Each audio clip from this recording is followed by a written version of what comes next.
گھر کی پریشانیاں انسان کی کمر توڑ دیتی ہیں۔ ابو اور بھائی کا روز جھگڑا ہونا، بھائی کا رات دیر سے گھر آنا، امی کا بھائی کے لیے پریشان ہونا۔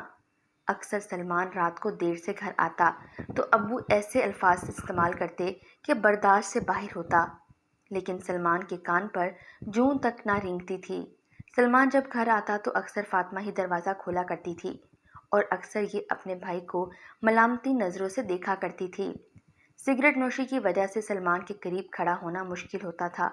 فاطمہ نے اکثر ٹوکا بھی، لیکن سلمان یہ کہہ کر چپ کروا دیتا تھا کہ دوست کے ساتھ بیٹھا تھا۔ انسان کا پتہ ہی اس کی صحبت سے چلتا ہے، اگر صحبت اچھی نہ ہو تو انسان اچھا رہ سکتا ہے کیا؟ فاطمہ اکثر خود سے یہ سوال کیا کرتی تھی اور اکثر نا امید ہی رہتی تھی۔ بھائی بہنوں کا مان ہوا کرتے ہیں کہ بہن جس بھی مصیبت میں ہو بھائی اس کو بچا لے گا، لیکن فاطمہ اس بات سے بے خبر تھی کہ مان ہوتے ہیں ٹوٹنے کے لیے۔ یہ دنیا ویسی نہیں ہے جیسا ہم سوچتے ہیں۔ آج راستے میں آتے ہوئے ایک لڑکے نے فاطمہ پر بول مارا، جسے برداشت کرنا فاطمہ کیا کسی بھی لڑکی کے لیے مشکل ہو۔ فاطمہ کی آنکھوں سے آنسو بہہ نکلے۔ گھر آ کر فاطمہ گم سم سی بیٹھی کتاب سامنے رکھے ہوئے تھی۔ اس کی ماں نے پوچھا کیا ہوا ہے، لیکن اس نے یہ کہہ کر ٹال دیا کہ سر میں درد ہے، تھوڑا آرام کروں گی تو ٹھیک ہو جاؤں گی۔ فاطمہ کتابیں سمیٹ کر کمرے میں جانے لگی تھی جب باہر گلی میں ہنگامہ برپا ہو گیا۔ رونے کی آوازیں، پولیس وین کا ہارن، لوگوں کے شور کی آوازوں میں فاطمہ کا دل دہلا دیا۔ اتنے میں دروازہ زور زور سے بجنے لگا۔ فاطمہ کی امی نے دروازہ کھولا تو طلحہ کی امی روتی ہوئی اندر داخل ہوئیں۔ ننگے پاؤں، سر کے بال بکھرے ہوئے اور دوپٹہ شانے پر ڈھلکا ہوا تھا۔ فاطمہ آگے بڑھ کر ان کو سہارا دیا۔ کیا ہوا آنٹی، آپ اتنی پریشان کیوں ہیں؟ فاطمہ نے پانی کا گلاس سکینہ کو دیتے ہوئے پوچھا۔ وہ طلحہ، سکینہ آنٹی کے منہ سے الفاظ ادا ہی نہیں ہو رہے تھے۔ کیا ہوا آنٹی طلحہ بھائی کو؟ فاطمہ نے سکینہ کا دوپٹہ درست کرتے ہوئے پوچھا۔ بیٹا، طلحہ کو پولیس پکڑ کر لے گئی ہے۔ سکینہ زاروں قطار رو رہی تھی۔ کچھ نہیں ہوتا آنٹی، آ جائے گا، آپ پریشان نہ ہوں، میں سلمان بھائی کو کال کر کے کہتی ہوں، وہ جائیں گے، آپ پلیز رونا بند کریں۔ فاطمہ نے اپنے ہاتھ کے پوروں سے سکینہ کے آنسو پونچھے اور موبائل اٹھا کر سلمان کا نمبر ڈائل کیا۔ سلمان کا نمبر بند جا رہا تھا۔ اتنے میں سکندر گھر آیا۔ اس نے بتایا کہ سلمان اور محلے کے کچھ لڑکے گئے ہیں طلحہ کو واپس لانے۔ سکینہ آنٹی کو تھوڑا حوصلہ ملا۔ آنٹی، آپ طلحہ کو کیوں نہیں روکتیں؟ کیوں کرتا ہے وہ ایسا؟ فاطمہ نے وہی سکینہ کے پاس بیٹھتے ہوئے کہا۔ کیا کروں بیٹا میں، خدا غارت کرے ان نشہ بیچنے والوں کو، طلحہ کا پیچھا ہی نہیں چھوڑتے۔ ان سب کی ایسی لت لگ گئی ہے وہ آپے سے باہر ہو جاتا ہے۔ نشے کی لت ایک بار انسان کو لگ جائے وہ بہت مشکل سے چھوٹتی ہے۔ نشہ انسان کو اندر ہی اندر ختم کرتا رہتا ہے۔ انسان کی سوچ، انسان کے سوچنے سمجھنے کی صلاحیت آہستہ آہستہ ختم ہوتی رہتی ہے۔ چھوٹے بڑے کا لحاظ نہیں رہتا۔ فاطمہ اور اس کی امی سکینہ کو تسلیاں دیتی رہیں اور سکینہ روتے ہوئے اپنے گھر چلی گئی۔ طلحہ پورا دن اور ایک رات جیل میں رہا تھا۔ پولیس والوں نے کسی جانور کی طرح طلحہ کو مارا تھا۔ فاطمہ نے اس کے لیے بہت سی دعائیں کی تھیں۔ بہتر انسان وہی ہوتا ہے جو کسی دوسرے کا درد خود محسوس کرے، اور فاطمہ طلحہ کو اپنا چھوٹا بھائی ہی کہتی تھی۔ فاطمہ کی نمازیں اور دعائیں دونوں بہت لمبی ہوتی جا رہی تھیں۔ روز شام کو فاطمہ سکندر اور امارہ کو پڑھایا کرتی تھی۔ طلحہ کی بہن کبھی بھی پڑھنے آ جایا کرتی تھی۔ اس روز بھی عائشہ کچھ سمجھنے کے لیے آئی تھی اور اس کو طلحہ ہی چھوڑ کر گیا تھا۔ فاطمہ کو بہت اچھا لگا، جیسا بھی ہے اسے اپنی بہن کی پرواہ تو ہے، خود اسے چھوڑنے کے لیے آیا ہے۔ کیا ہوا عائشہ، کیا سمجھ نہیں آ رہا؟ فاطمہ عائشہ کو کچھ سمجھا رہی تھی، لیکن عائشہ کا ذہن کہیں اور تھا۔ فاطمہ آپی، میں طلحہ بھائی کی وجہ سے بہت پریشان ہوں۔ رات طلحہ بھائی بہت روئے تھے، کہہ رہے تھے کہ وہ پھر سے ایک اچھا انسان بننا چاہتے ہیں جیسے پہلے تھے، 5 وقت کی نماز پڑھتے تھے۔ انہوں نے امی سے وعدہ کیا تھا کہ وہ اب نشے کے قریب نہیں جائیں گے، لیکن پھر ان کے کسی دوست کا فون آیا تو انہوں نے کہا کہ وہ نہیں لینا چاہتے کبھی بھی، لیکن اس کا گندے والا دوست اس کا پیچھا نہیں چھوڑتا۔ اب کیا ہوگا؟ طلحہ بھائی کبھی بھی نہیں اچھے انسان بنیں گے۔ عائشہ بہت اچھی باتیں کرتی تھی۔ فاطمہ نے پیار سے اس کے سر پر ہاتھ رکھا۔ دیکھو عائشہ، ہر چیز کا اختیار اللہ رب العزت کے پاس ہے، اور اللہ تعالیٰ کہتے ہیں کہ اے میرے بندے، مجھ سے مانگ، میں تمہیں عطا کروں گا۔ اللہ نے ہر چیز میں مصلحت رکھی ہے۔ آپ کو طلحہ کی بہن ہو، اس کے لیے دعا کیا کرو کہ اللہ اسے اور اس جیسے ہزاروں لڑکوں کو ہدایت کی توفیق دے۔ پتہ ہے سچے دل سے مانگی گئی دعا کبھی بھی رد نہیں ہوتی۔ فاطمہ بہت پیار سے عائشہ کو سمجھا رہی تھی۔ عائشہ نے آمین بولا اور سکندر سے کہا، بھائی مجھے گھر چھوڑ آئیں۔ سکندر بہت خوش تھا کہ طلحہ زندگی کی طرف لوٹ رہا ہے، لیکن طلحہ نے اتنا قرض لے رکھا تھا کہ روز اس کے دوست دروازے پر پہنچ جاتے۔ طلحہ نے نشہ کرنا کافی کم کر دیا تھا۔ فاطمہ کالج سے واپس آئی تو اس نے طلحہ کو دیکھا، کافی حشاش بشاش سا کھڑا تھا۔ فاطمہ نے دل میں اللہ کا شکر ادا کیا اور نظریں جھکائے آگے کی طرف بڑھ گئی، لیکن تھوڑا ہی آگے بڑھی تھی کہ کچھ اوباش لڑکوں نے اس کا راستہ روک لیا۔ فاطمہ نے بنا اوپر دیکھے وہاں سے نکلنے کی کوشش کی۔ لڑکوں نے کہکا لگایا اور عجیب و غریب بول مارا۔ طلحہ بھی اپنے گھر کی طرف جا رہا تھا۔ جب اس نے فاطمہ کو لڑکوں کے بیچ کھڑے دیکھا تو اس نے جلدی سے آگے جا کر لڑکوں کو پیچھے دھکیل دیا اور فاطمہ کو وہاں سے جانے کا کہا۔ فاطمہ روتی ہوئی وہاں سے چلی گئی۔ اس نے پیچھے مڑ کر بھی نہ دیکھا کہ کیا ہو رہا ہے، بس لڑکوں کی اور طلحہ کی لڑنے کی آوازیں آ رہی تھیں۔ فاطمہ کو پیچھے مڑ کر دیکھنے پر مجبور کر دیا۔ بہن ہے وہ میری، اگر کسی نے بھی میری بہن کی طرف آنکھ اٹھا کر بھی دیکھا تو قسم اس خدا کی، اس کی طرف اٹھنے والی ہر میلی نگاہ کو خون کے آنسو رلا دوں گا۔ طلحہ غصے میں ایک لڑکے کا گریبان پکڑ کر کہہ رہا تھا۔ فاطمہ کی آنکھ سے آنسو بہہ کر گال پر جا رکے۔ شکریہ اللہ جی، ہر کسی کو طلحہ جیسا بھائی دے اور اس کو اس نشے جیسی لت سے نجات دے، آمین۔ فاطمہ گھر پہنچی تو اس نے دیکھا کہ اس کا بھائی کمرے میں لیٹا کسی لڑکی سے بات کر رہا تھا، اس بات سے بے خبر کہ آج اس کی بہن کو بھی کسی نے غلط نگاہ سے دیکھا ہے۔ آج فاطمہ کو پتہ چل گیا تھا کہ مکافات عمل کیا ہوتا ہے۔ آج اس کے بھائی کا کیا فاطمہ کو بھگتنا پڑا تھا۔ فاطمہ خود کو بہت بے بس محسوس کر رہی تھی۔ رو رو کر اس کی آنکھیں سوج گئی تھیں۔ جس بھائی کو وہ اپنا مان سمجھتی تھی، جسے اس کی حفاظت کرنی چاہیے، وہ کسی اور کی بہن کی عزت کو مٹی میں ملا رہا تھا۔ فاطمہ نے آج بھی اللہ کے حضور سجدے میں بہت سے آنسو بہائے تھے۔ اس کا دل کیا کہ آج پوچھے اپنے بھائی سے کہ آج تک تم لڑکیوں کو بری نظر سے دیکھتے آئے ہو، تو آج تمہاری بہن کو بھی کسی نے بری نظر سے دیکھا ہے۔ لیکن اس میں اتنی ہمت نہ تھی کہ وہ اپنے بھائی سے اس متعلق کچھ کہہ سکتی۔ اس نے چپ رہنا ہی مناسب سمجھا۔ کالی رات چھا گئی تھی، آسمان پر تارے چمک رہے تھے اور فاطمہ دور کھڑے چاند کو دیکھ رہی تھی۔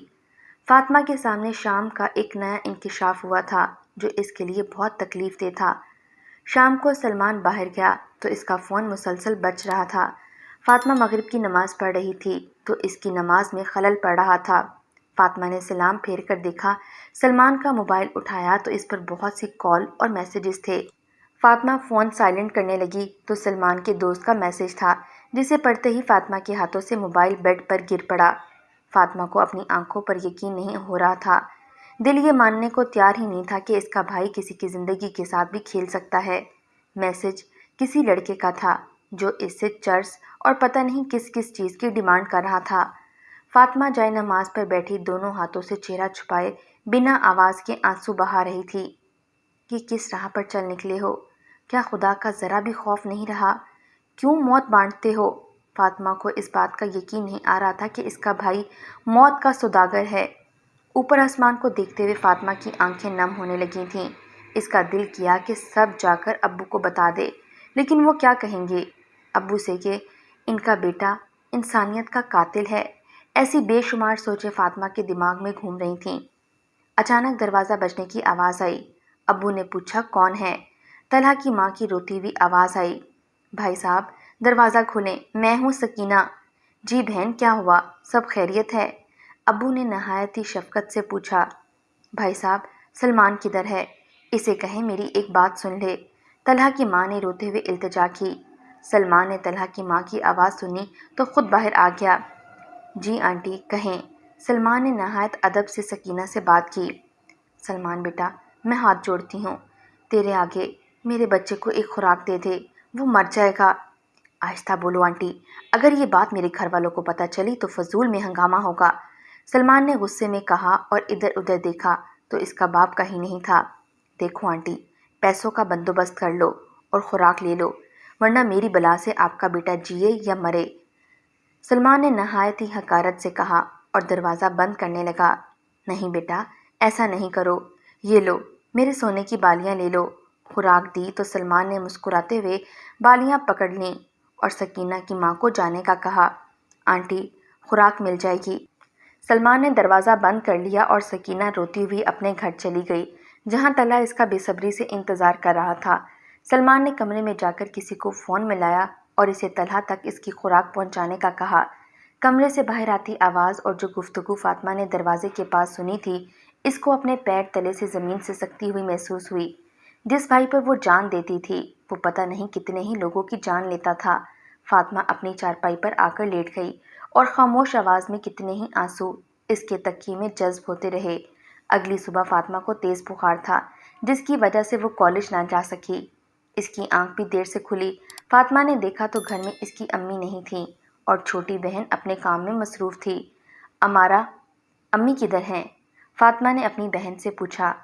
امی خالہ سکینہ کی طرف گئی ہیں، کام میں مصروف امارا نے جواب دیا۔ فاطمہ وہیں سیڑھیوں پر بیٹھ گئی۔ کچھ دیر بعد سلمان گھر سے باہر جاتا ہوا دکھائی دیا۔ وہ کافی جلدی میں تھا۔ فاطمہ نے شکوہ گناہ نگاہوں سے سلمان کی طرف دیکھا، لیکن وہ شاید جلدی میں تھا، اس لیے کچھ محسوس نہ کر سکا۔ فاطمہ دوائی لے کر لیٹ گئی اور پھر سے سلمان کے بارے میں سوچنے لگی۔ سلمان اکثر ہی اپنے دوستوں سے کوڈ ورڈ میں بات کیا کرتا تھا اور نہ ہی فاطمہ نے یا کسی اور نے کبھی دھیان دیا تھا۔ فاطمہ کو عجیب سی بے چینی نے آ گھیرا تھا۔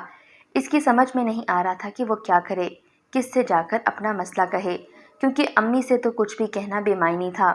فاطمہ کو اس وقت ایک ہی ذات نظر آ رہی تھی، وہ تھی اللہ رب العزت کی ذات۔ فاطمہ جب بھی کسی مشکل میں ہوتی تھی، وہ نماز حاجت ضرور ادا کرتی تھی۔ رب کی ذات سے جڑ کر فاطمہ ہمیشہ ہی پرسکون ہو جاتی تھی، کیونکہ اللہ تعالیٰ ہر اس چیز سے واقف ہوتا ہے جو بھی ہم کرتے ہیں۔ نوافل ادا کرنے کے بعد فاطمہ نے قرآن پاک کا ترجمہ پڑھنا شروع کیا اور اس کی آنکھوں میں آنسو بہہ نکلے۔ رب العزت نے سب حق اور سچ فرمایا ہے، ہم کیوں نہیں اس کی آیات سے روشنی حاصل کرتے؟ ہم گمراہی کی طرف چلتے جاتے ہیں اور خود اپنے ہاتھوں سے جہنم کا ایندھن اکٹھا کرتے ہیں۔ فاطمہ جیسے جیسے ترجمہ پڑھتی جا رہی تھی، ویسے ویسے ہی رب کی ذات سے جڑتی جا رہی تھی۔ شام تک فاطمہ پرسکون ہو چکی تھی اور رب کی شکر گزار بھی تھی۔ امی، میں خالہ سکینہ کی طرف ہوا ہوں۔ فاطمہ نے میٹھے چاول بنائے تھے۔ امی کی اجازت لینے کے بعد فاطمہ سکندر کے ساتھ سکینہ خالہ کے گھر چلی گئی۔ وہاں کافی دیر تک بیٹھی رہی۔ اتنے میں طلحہ بھی لڑکھڑاتا ہوا گھر میں داخل ہوا۔ اس نے شراب پی رکھی تھی، لیکن وہ اپنے ہوش و حواس میں تھا۔ السلام علیکم آپی۔ طلحہ نے فاطمہ کو سلام کیا اور اپنے کمرے کی جانب بڑھ گیا۔ فاطمہ نے جواب دیا اور گھر واپس آنے کے لیے کھڑی ہو گئی، لیکن عائشہ نے اسے روک لیا۔ فاطمہ آپی، صبح میرا ٹیسٹ ہے، تھوڑی سی تیاری ہی کروا دیں۔ فاطمہ عائشہ کی مدد کرنے کے لیے بیٹھ گئی۔ عشاء کی اذان بھی شروع ہو چکی تھی۔ طلحہ اپنے کمرے سے باہر نکل آیا اور نماز کی غرض سے وضو کرنے لگا۔ طلحہ نے وضو شروع ہی کیا تھا کہ فاطمہ کی آواز نے طلحہ کے وضو کرتے ہاتھ روک دیے۔ فاطمہ عائشہ کو حدیث مبارکہ بتا رہی تھی۔ حضرت عمر بن خطاب رضی اللہ تعالیٰ عنہ جب شراب کی حرمت نازل ہوئی تو انہوں نے دعا کی، اے میرے اللہ، شراب کے سلسلے میں ہمیں واضح حکم فرما جس میں تشفیع ہو جائے۔ تو سورۃ بقرہ کی یہ آیات نازل ہوئیں، یعنی لوگ آپ سے شراب اور جوئے کے متعلق پوچھتے ہیں تو آپ کہہ دیجئے ان میں بڑے گناہ ہیں۔ سورۃ بقرہ آیت نمبر 219۔ راوی کہتے ہیں تو عمر رضی اللہ تعالیٰ عنہ بلائے گئے اور یہ آیت ان کو پڑھ کر سنائی گئی تو پھر انہوں نے دعا کی، اے اللہ، ہمارے لیے شراب کے سلسلے میں اور واضح حکم نازل فرما جس سے تشفیع ہو سکے۔ تو سورۃ نساء کی یہ آیت نازل ہوئی، اے ایمان والو، نشے کی حالت میں نماز کے قریب مت جاؤ۔ سورۃ نساء۔ چنانچہ رسول صلی اللہ علیہ وآلہ وسلم کا منع تھی، جب اقامت کہہ دی جاتی تو آواز لگاتا، خبردار کوئی نشے کی حالت میں نماز کے قریب نہ آئے۔ پھر حضرت عمر بن خطاب رضی اللہ تعالیٰ عنہ کو بلا کر یہ آیت انہیں پڑھ کر سنائی گئی تو حضرت عمر بن خطاب رضی اللہ تعالیٰ عنہ نے پھر دعا کی کہ اے اللہ، شراب کے سلسلے میں کوئی واضح حکم نازل فرما۔ تو یہ آیت نازل ہوئی، یعنی کہ اب باز آ جاؤ۔ سورۃ مائدہ۔ حضرت عمر بن خطاب رضی اللہ تعالیٰ عنہ نے کہا، ہم باز آ گئے۔ طلحہ نے وضو چھوڑ دیا اور غسل کرنے کے لیے چلا گیا۔ فاطمہ بھی اپنے گھر آ گئی تھی۔ گھر آ کے اس نے نماز ادا کی اور بیٹھ گئی۔ رات کا آخری پہر تھا جب فاطمہ کی آنکھ ابو کے غصے بھری آواز سن کر کھل گئی۔ آج سلمان پھر دیر سے آیا تھا۔ اگلے روز فاطمہ کالج کے لیے تیار ہو رہی تھی جب سلمان اٹھا اور نہا دھو کر بائک لے کر باہر نکل گیا۔ فاطمہ سوچ میں مبتلا ہو گئی کہ سلمان اسے بھی تو چھوڑنے جا سکتا تھا، لیکن نہیں۔ جب احساس مر جائے تو کوئی بھی انسان کچھ نہیں کر سکتا۔ فاطمہ نے تیاری کی اور کالج کی طرف روانہ ہو گئی۔ کالج سے واپسی پر آج فاطمہ کو لڑکا کھڑا ہوا نظر نہیں آیا تھا، البتہ طلحہ سامنے مسجد سے باہر نکلتا ہوا دکھائی دیا۔ فاطمہ دل سے خوش تھی کہ اللہ تعالیٰ نے اس کی دعا قبول کی تھی۔ عائشہ بھی کافی خوش رہنے لگی تھی کیونکہ اب ان کے گھر میں کوئی لڑائی جھگڑا نہیں ہوتا تھا۔ طلحہ ٹائم سے گھر آ کر سو جاتا تھا، لیکن آدھی رات ہوتے ہی اس کی طبیعت خراب ہونے لگ جاتی۔ اب وہ شراب نوشی نہیں کرتا تھا، نہ ہی کسی اور قسم کا نشہ کرتا تھا، لیکن نشہ اپنا اثر تو چھوڑتا ہے نہ۔ طلحہ کو جب بھی نشہ کی طلب ہوتی تو اس کا ذہن کام کرنا چھوڑ دیتا۔ وہ اپنا بال نوچتا تھا، روتا تھا، لیکن گھر والوں کو نقصان نہیں پہنچاتا تھا۔ اللہ سے راتوں کو اٹھ اٹھ کر دعائیں مانگتا تھا۔ امی کے گود میں سر رکھ کر سو جاتا تھا تو صبح بالکل صحیح ہوتا تھا۔ طلحہ کو خون کی الٹی آئی تھی جس کی وجہ سے وہ بہت پریشان رہتا تھا۔ اس نے گھر پر کسی کو کچھ نہ بتایا کیونکہ یہ سب اس کی خود کی وجہ سے ہوا تھا، اور رات جتنی بھی کالی ہو سویرا اتنا ہی روشن ہوتا ہے۔ طلحہ نے اپنے گناہوں کی معافی مانگ لی تھی۔ کوئی نہیں جانتا تھا کہ صبح کیا ہونے والا ہے۔ فاطمہ جب صبح نماز پڑھنے کے لیے اٹھی تو باہر گلی میں غیر معمولی ہلچل تھی۔ فاطمہ نے نظر انداز کر کے نماز پڑھی اور قرآن مجید کی تلاوت کرنے کے بعد دعا کے لیے ہاتھ اٹھائے تو محلے کی مسجد میں اعلان ہونا شروع ہو گیا۔ وہ اعلان کسی اور کا نہیں، طلحہ کا تھا، جو اپنے رب کو راضی کر کے خالق حقیقی سے جا ملا تھا۔ فاطمہ نے اپنے بھائی کو کھو دیا تھا جس کے لیے وہ ہدایت کی دعا مانگ رہی تھی۔ آج اس کی مغفرت کی دعا مانگی تھی۔ اسے یہ کب معلوم تھا؟ اعلان سنتے ہی فاطمہ کے منہ سے بے اختیار نکلا، انا للہ و انا الیہ راجعون۔ پورے محلے میں سکینہ آنٹی کی رونے کی آوازیں گونج رہی تھیں۔ فاطمہ بھی جائے نماز پر بیٹھی آنسو بہا رہی تھی۔ فاطمہ نے جائے نماز کو طے کیا اور سب کو اٹھایا۔ جب فاطمہ سلمان کو اٹھانے گئی تو دروازہ بند تھا۔ فاطمہ نے کمرے کا دروازہ بجایا تو سلمان نے غصے میں دروازہ کھولتے ہوئے کہا کہ کیا مصیبت ہے، کون مر گیا ہے جو اس قدر جلدی مچا رکھی ہے؟ طلحہ، فاطمہ نے ٹوٹے ہوئے الفاظ میں کہا۔ سلمان نیند میں تھا، شاید اس لیے اسے سمجھ نہ آئی۔ کہو بھی کیا ہوا ہے، رو کیوں رہی ہو؟ ساری نیند خراب کر دی ہے۔ طلحہ کا انتقال ہو گیا ہے بھائی، فاطمہ نے روتے ہوئے کہا۔ سلمان کی حیرت سے آنکھیں کھل گئیں۔ کب کیا ہوا ہے اسے؟ سلمان نے پوچھا تو فاطمہ کافی دیر اس کا چہرہ تکتی رہی۔ موت کے سوداگر کی وجہ سے آج ایک اور بیٹا اپنی ماں، باپ اور بہن کو روتے ہوئے چھوڑ گیا ہے۔ فاطمہ روتے ہوئے پلٹ گئی اور سلمان اس کے لفظوں کی گہرائی سوچتا رہا اور سر جھٹک کر پھر سے آنکھیں موند لیں۔ فاطمہ اپنے بھائی کی بے حسی دیکھتی رہی۔ شام کا وقت تھا اور طلحہ کو قبر میں اتارا جا رہا تھا۔ قبر میں اتارنے والے میں سلمان بھی شامل تھا۔ قبر کو دیکھ کر ایک لمحے کو سلمان کا دل کانپ اٹھا۔ دعائیں خیر ہوئی اور سب اپنے اپنے گھروں کو لوٹ گئے۔ نہ لوٹا تو صرف طلحہ۔ سکینہ دروازہ تکتی رہ گئی۔ فاطمہ کے ابو سکندر اور سلمان جنازہ پڑھ کر واپس آئے تو فاطمہ سر ہاتھوں میں دیے چارپائی پہ بیٹھی تھی۔ فاطمہ کی امی نے اس کو آ کر بتایا تھا کہ آج طلحہ کی امی نے نشہ بیچنے والوں کو بہت بد دعائیں دی ہیں۔ فاطمہ کا دل کٹ کر رہ گیا کیونکہ جیسا بھی تھا سلمان اس کا سگا بھائی تھا۔ فاطمہ بیٹا، ایسے کیوں بیٹھی ہو؟ ابو نے نہایت ہی شفقت سے سر پر ہاتھ رکھتے ہوئے پوچھا۔ فاطمہ کا ضبط جواب دے گیا اور وہ اپنے والد سے لپٹ کر زاروں قطار رو رہی تھی۔ سب جانتے تھے کہ فاطمہ بہت حساس ہے۔ کیا ہوا میرے بچے کو؟ ابو جی، وہ طلحہ بھائی۔ رونے کی وجہ سے فاطمہ الفاظ صحیح سے ادا نہیں کر پا رہی تھی۔ بیٹا چپ، بالکل چپ، ایسے نہیں روتے۔ یہ دنیا کا اصول ہے، جسے اس دنیا میں بھیجا گیا ہے اسے واپس بھی جانا ہے۔ موت اٹل ہے، اسے تو ایک نہ ایک دن آنا ہی ہے، اور رونے کا کوئی فائدہ نہیں ہے۔ جتنا ہو سکے اس کے لیے دعا کرو۔ اچھا لڑکا تھا۔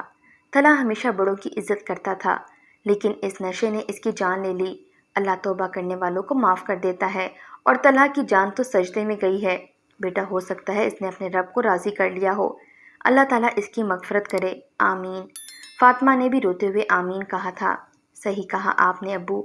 طلحہ کی جان نشے کی وجہ سے گئی ہے، اور آپ جانتے ہیں ان کو موت تک کس نے پہنچایا ہے؟ فاطمہ نے سلمان کی طرف اشارہ کرتے ہوئے کہا، یہ ہے موت کے سوداگر، جنہوں نے پتہ نہیں کتنی ماؤں سے ان کی اولاد چھینی ہے۔ کیسی باتیں کر رہی ہو فاطمہ، اپنی زبان کو لگام دو، امی نے غصے سے کہا تھا۔ آج نہیں امی، میں آپ کی کوئی بات نہیں سنوں گی۔